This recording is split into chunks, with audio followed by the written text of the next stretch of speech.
سترنگی تیرے رنگ میں رنگ جاواں از قلم علیش انصاری مکمل ناول میں زر بے نشاں لئی خانزادی محمود خانزادہ کہ آپ کو حق میں 50,000 نکاح میں قبول ہے۔ نہ ہم ہوتے نہ دل ہوتا نہ دل آزاریاں ہوتیں۔ سنہری تپتی دھوپ گاڑی میں بیٹھے اے سی چلائے پچھلے 1 گھنٹے سے وہ سرپھری بد اخلاق بد دماغ میڈم کا منتظر تھا۔ دھوپ کی سنہری کرنوں سے اس کی سفید رنگت سرخ پڑ چکی تھی۔ اب تو بیزاری سے کنپٹی کی شریانے پھولنے کو آئے تھے۔ خانزادی نے بھی قسم کھا رکھی تھی اس خان کو طویل انتظار میں کسی دن مار ڈالنے کی۔ اسٹیئرنگ پہ گرفت جمائے سخت بیزاری سے وہ انگلی چلا کر اسٹیئرنگ پہ رکھتا پھر باہر دیکھتا۔ مسلسل چوئنگم چبا رہا تھا۔ نگاہیں ریسٹورنٹ کے دروازے پہ جمی تھیں۔ 1 گھنٹے 10 منٹ بعد وہ اپنے کچھ دوستوں کے ساتھ ریسٹورنٹ سے باہر نکلی۔ یار تم جلدی سے جاؤ کہیں تمہارے بھائی کا چمچہ ہارن بجا بجا کے ریسٹورنٹ ہی نہ ہلا دے۔ لئی کی دوست اسے گلے لگ کر مخاطب ہوئی۔ اس نے مسکرا کر اسے خود میں بھیجا اور ترچھی نگاہ کچھ فاصلے پہ سامنے کھڑے سفید ہیلکس میں بیٹھے لال انگارہ ہوتے ڈرائیور پہ ڈالی۔ جاہل انسان کو تمیز ہی نہیں، اچھا ہے انتظار کر کر کے پگھل جائے، نہ قوت جل کی۔ سوچ لو کہیں تم پر ہی نہ پگھل جائے۔ دیکھو کیسے دیکھ رہا ہے۔ بریرہ نے شرارت سے کہا۔ استغفر اللہ، بکواس مت کرو۔ لئیک تنفر سے بول کر دور ہوئی اور پیچھے پلٹی۔ ایک خوبرو چوڑا کثرتی جسامت والا شخص پیچھے کھڑا تھا، چہرے پہ مخصوص مسکراہٹ سجائے، آنکھوں میں محبت لیے اسے دیکھ رہا تھا۔ لئیک کے لبوں پہ بھی مدھم سی مسکان رونما ہوئی۔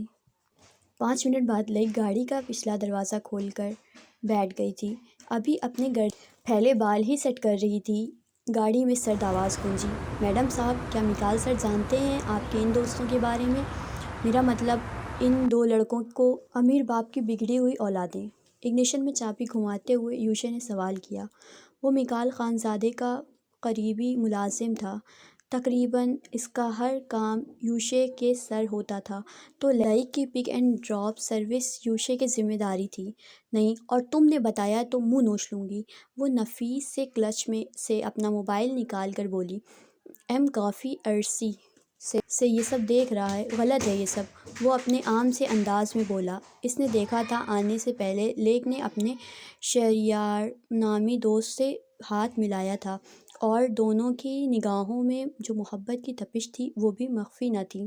تم مجھے صحیح غلط سمجھاؤ گے؟ اوقات میں رہو، کچھ دنوں میں وہ رشتہ لے کر آئے گا۔ یوشے کی جرأت پہ وہ تڑک کر بولی تھی۔ چہرہ غصے سے سرخ پھپھوکا ہو گیا۔ یوشے نے کندھے اچکا کر خاموشی سے ڈرائیونگ پہ دھیان دیا، جیسے روشے بھاڑ میں جاؤ مجھے کیا۔ بھلائی کا زمانہ ہی نہیں۔ اس نے گردن چٹکی۔ ویسے یہ ہارن بجا کر کیا جہالت مچا رکھی تھی تم نے؟ ونڈو کے باہر کالی سڑک پہ نگاہ ڈالی لئیک نے کہا۔ یوشے نے بھویں چڑھا کے بیک مرر سے اسے دیکھا۔ وہ ایک کنارے پہ بیٹھی تھی۔ اپنے الفاظ پہ ملاحظہ فرمائے مہربانی ہوگی، ایم انڈر پاس ہیں۔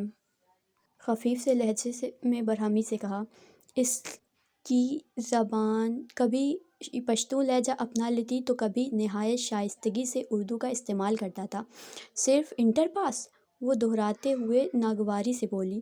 یوشے نے لب پیوست کر کے نگاہیں سامنے مرر مرکوز کر دیں۔ کبھی کبھی دل کرتا ہے کراچی کے کسی پل سے آپ کو دھکا ہی دے دوں۔